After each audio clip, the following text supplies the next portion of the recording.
梁朝大唐末年，朝廷派平南将军宁亲南征，到达桂林，击败了李师古和程澈。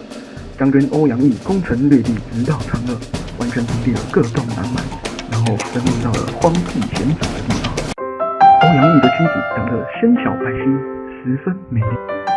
部下有人对他说：“将军为什么带着美人来这里？这个地方有神怪，善于突走少女，而相貌美丽的更加难女，应当注意保护才行。”欧阳毅听了，心中很疑惧，夜里就布置士兵在住所周围守卫，把妻子藏在一间密室，小心地把门窗关好，又用10几个女仆守护着她。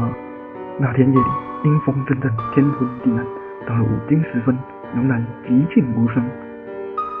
守护者都因为怠倦而开始打瞌睡。忽然，好像有什么东西惊醒了大家。等到去看时，发现欧阳毅的妻子已经不见了，门窗依然拴得紧紧的，也不知道是从哪里出去的。门外高山险峻，咫尺之间迷蒙难辨，无法追寻。等到了天亮，任何踪迹都没有发现。欧阳毅十分悲痛气愤，发誓说：“我找不到我漂亮老婆，后悔生日。”于是推说生病，把军队驻扎下来，每天到四面很远的地方去探险之处找寻。过了1个多月，忽然在百里之外的竹筒中找到了他妻子的一只绣花，虽然被雨水浸湿过，但还是可以辨认。欧阳毅更加伤心，找到妻子的心情越发坚定，选出30名精壮士兵跟他一起去搜寻，手持兵器，背着干粮，食宿都在山野里。又过了10多天，在距离驻地约200里远的地方，向南看见一座山，葱绿秀丽，高出周围的山峦。来到山下，有一条幽深的溪流环绕着，于是就编了木筏渡了过去。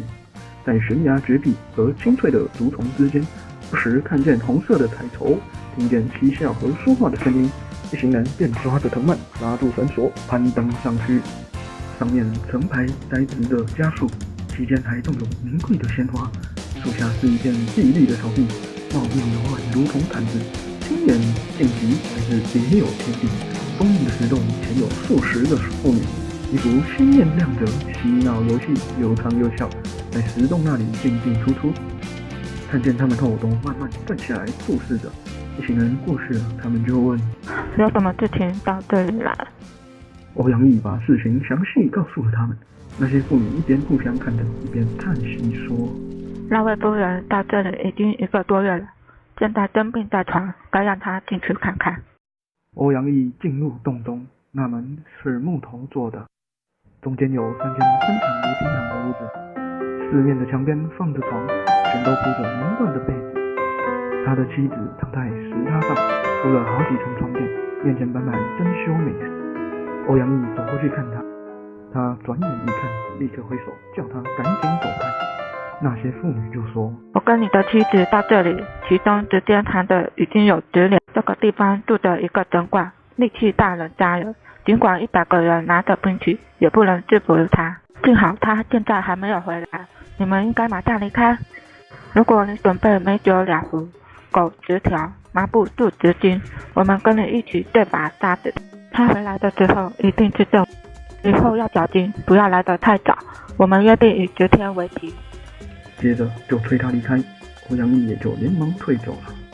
欧阳毅回去就准备好美酒及麻布和狗，到约定的那天就去了。一位妇女说：“那神怪喜欢喝酒，往往喝醉了一定沾点自己力气大，叫我们用彩绸把他的手脚困在床上，动正月起，彩绸就存。我们曾缝了3幅布捆住他，他力气用尽都没有解脱。现在把麻布藏在布里去捆他，要他只不能脱身的。他全身坚硬如铁，只有肚脐以下几寸的地方，常常遮掩保护，这个部位一定不能抵挡兵器。”他指着旁边一个岩洞说：“这是他的粮仓，你就躲在里面，静悄悄地等着，把酒放在花丛下，狗就让他们在林子里。等到我的计划成功了，我招呼你，你立即就出来吧。”欧阳毅就照他说的那样，躲进粮仓，平静等候。太阳偏西的时候，有个东西像匹白虫那样，从别的山上下来，飞一般穿过山林，直入石洞。不久，一个60尺多高的长蓝男子，穿白衣，拿手上有一群妇女簇拥着走出来。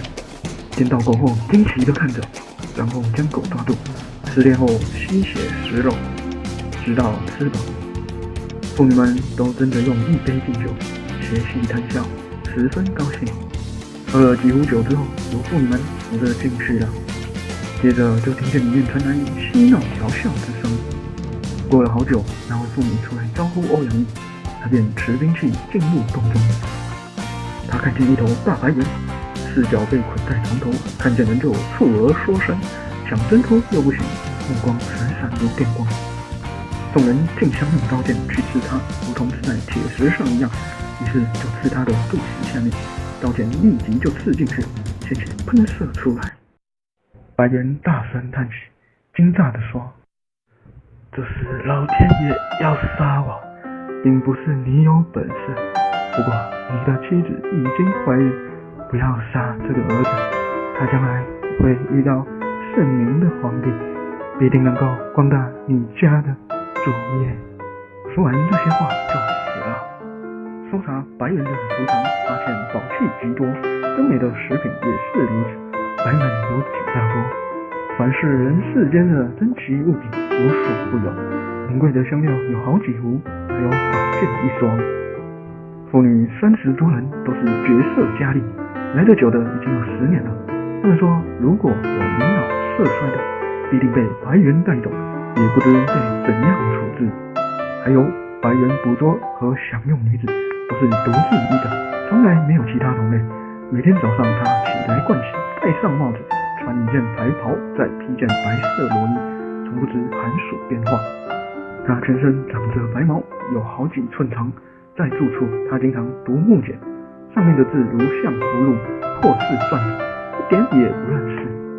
读完后就把木简放在石阶下，晴朗的白天，有时他读双剑，那双剑环绕身体如闪电飞过，形成的光圈圆如满月。他饮食没有一定时间，喜欢吃水果栗子，尤其喜爱狗、嚼狗肉和饮狗血。过了中午就飞一般逝去，半天内就能往返数千里，到了傍晚必定回来，这是他通常的习惯。他想要的东西没有一样不是马上得到，夜里他就到那些床上去跟妇女秋谈寻欢，一夜之间全部玩遍，从不睡觉。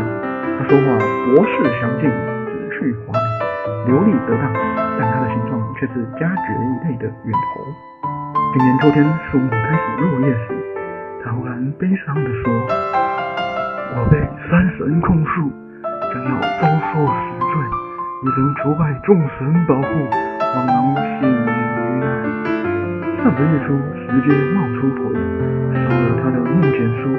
他怅然若失地说：“我已经活了1000岁而没有儿子，现在有了儿子，时期就要到了。”于是环顾众妇女，长时间的伤心落泪，而且还说：“这座山重叠险峻到了极点，从来没有人来过。登上高处横挑，一个樵夫都看不见。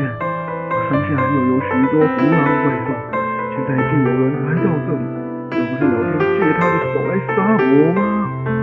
事后，欧阳毅就携带珍奇宝玉和那些妇女回去了。其中有的妇女还记得自己的家在什么地方。欧阳毅的妻子1年后生下一个儿子，容貌酷似那个大白猿。后来欧阳毅被陈武帝诛杀，他一直跟江总要好。江总喜欢他儿子聪明过人，曾把儿子留养在家里，因此免于遭难。那孩子长大以后，果然因为有学问而又善于书法，闻名一时。